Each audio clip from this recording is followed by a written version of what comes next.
Hey there, it's Jenny. How's it going? I can take my sunglasses off, can't I?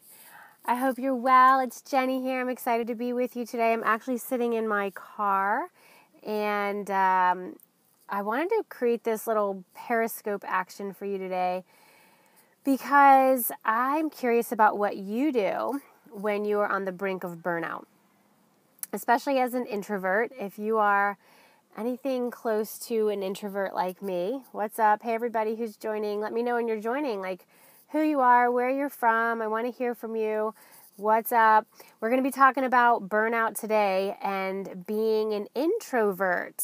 Are you an introvert?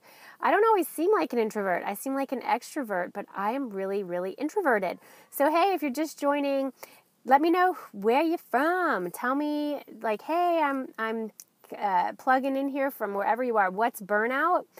Burnout is when you have nothing left in the tank. What's up, Springfield, New Hampshire, Ventura, California? Hey, I'm in the Berkshires of Western Massachusetts. I'm sitting in my car, actually, because I was on the brink of burnout today. And I said to my husband, I need to take a breather. I need to take a breather.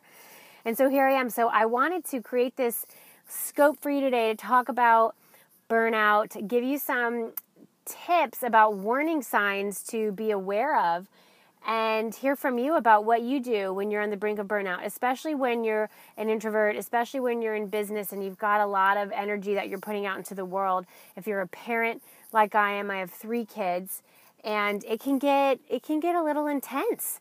So what do you do when you're feeling like you're just about to short circuit? You have too many plates spinning. You've been on a lot. You've been very, very extroverted, and you need a freaking break. All right, so are you already burned out?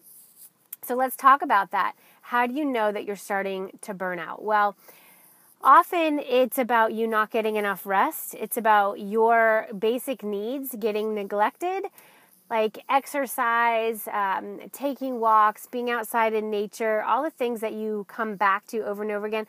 Sometimes if you have people staying with you in your house, like I love my in-laws, but they have been staying with us for a week, and things just get, like your routine isn't what it normally is. In your business, if you've got a lot of projects on your plate right now, you've got some deliverables, some deadlines, some things that you're creating. In my business, lack of real connection in the end. That's often what it is. I have a business. My URL is jennyfennig.com, and I'm in the midst of creating a lot of content right now. I create courses. I have, too much scoping. There you go. I have a course called Get Gutsy Coach Trading School. I have one called Get Gutsy Book Writing Immersion. My book is called Get Gutsy, and I've been creating a boatload of content for these courses, which I love. But it requires me to sit down and get disciplined and get really clear about what I want to teach my students and my clients. And I got to the point today where I'm like, I'm done. I've got nothing left. And I said to my husband, I need a breather. So I'm actually sitting in the car, and I'm doing this quickie Periscope with you before I go into J. Crew.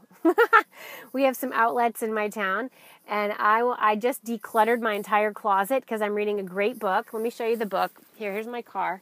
Let's see my car. I love my car. Yeah, time for massage. You're right, Angela. What's up, Angela? Okay, here's this book that I'm reading, The Life-Changing Magic of Tidying Up. Has anyone read it?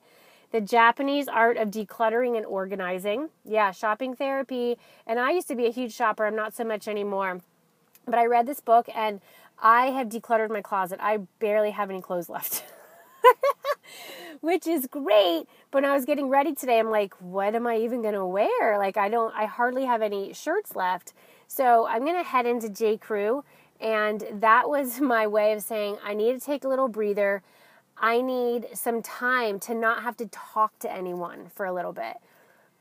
Anyone introverted watching this right now? If you're an introvert, like, give some hearts, comment here. I want to hear from you if you deal with this introverted nature, especially if you're in an extroverted type profession, an extroverted type career path. Yeah, for sure. Like, I seem very extroverted.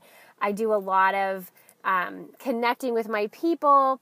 But my favorite thing in the world to do, honestly, is to write. And writing is such an introverted activity, and I love that. So I have to kind of come back to that and come into my little cocoon and just get people out of my way. So if that's you, I encourage you to get really, really honest with yourself. Know your warning signs. Know when you're starting to kind of go off the track, and advocate for what you need.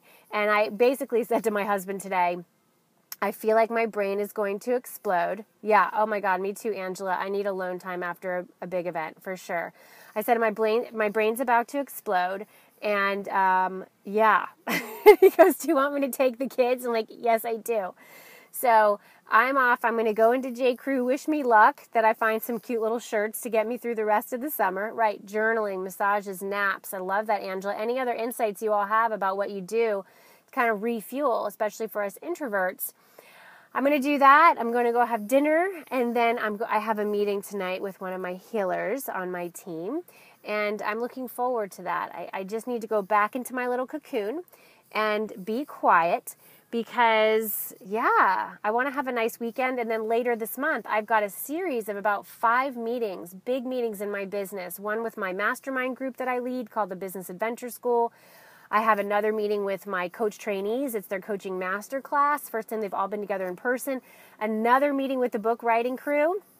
And then a private client, one of my book writing clients, 5 days in a row. So you better believe, Angela, who gave me the tips on massage and all that, I'm booking in several healing arts appointments. Yeah, energy healing for sure.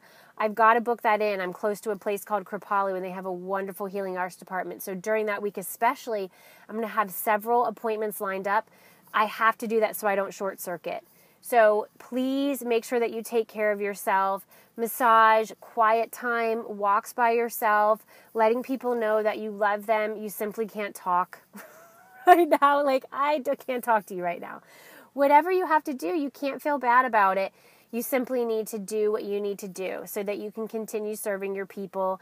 You can continue serving your tribe.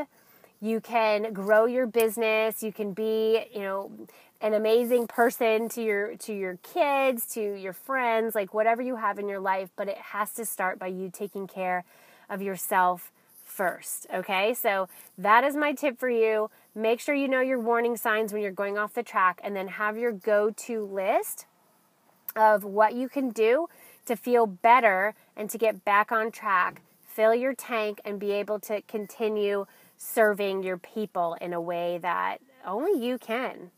Yeah, you did a mini silent retreat. It did wonders for burnout, Angela. That's awesome. I have not yet been on a full-on silent retreat. I will say that when I used to run a retreat called the Retreat for Goddesses, and I ran that retreat for 3 years. The morning of our retreats, I had all the women who came, we did silent breakfast. And I knew they were kind of going to hate me for it because they all were like, what do you mean silent breakfast? They were freaked out. I wanted them to see what it was like when they didn't move into habitual chit-chat. Yeah.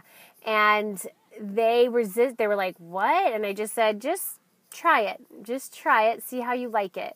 And they all thanked me profusely for that silent breakfast. And that just made me realize that I may do something interesting. I'm going to think of a cool activity. I have an event that I'm leading in October called Alchemy Live, and it's a very kind of spiritual connection for powerful women on a mission. And I like to weave in some of these activities that maybe they're not totally used to, so they can realize the benefit of getting quiet. And when you get quiet, that's when you can hear your own inner voice. So don't be afraid of that inner voice. That is where the true wisdom comes. And from there, you will get insights into your next step in your work, in your life. I mean, everything from where you live to who you hang out with, to the types of projects that you work on, you name it. You will get that information, especially those of you who are really working to grow your business, bring in new clients, bring in new projects, new customers, new partners, whatever, like you're going through a rebrand, a new website. all that stuff, that doesn't come by you sitting behind your computer and being like, I got to bust this shit out in the next hour. It comes by you getting quiet, laying down, walking through your yard, meditating. Last night I actually was leading an online writing and meditation retreat, and while my students were writing, I laid on the floor. I have this beautiful bamboo flooring in my office space. I laid on the floor and just allowed myself to get quiet and get still and see what ideas came to me. So do that. Connect in with Mother Nature. I led my gals in a meditation, and they actually connected in with a tree in a forest. It was really powerful. Do that for yourself. You'll get some of the best ideas. All of a sudden, you will just be rocking it out even more so in your business, and you will totally start earning more money. You'll start bringing in more beautiful opportunities, totally in alignment with what you're truly meant to do here on the planet. You're not meant to do a lot of probably what you're doing now. It's going to require some shifts and some challenging conversations and some pivots, and you're going to need to zig when everyone else is zagging, but it's totally going to be worth it. All right, so thanks for being here with me on this Periscope. My name is Jenny. I'm at jennyfennig.com. Stay connected with me there. I've been Periscoping pretty regularly over the last maybe week. When I got into this whole platform, I look forward to continuing the connection with you. You can head over to my website, jennyfennig.com. Check me out there. I'm also really active on Facebook and Instagram. All right, so have a fantastic day. Watch your warning signs for burnout and be willing to go into your cocoon as much and as often as is required for your sanity and for you to be the rock star that you are. Mwah. Bye now. Bye, Angela and everybody else. Have a good one. Swipe down to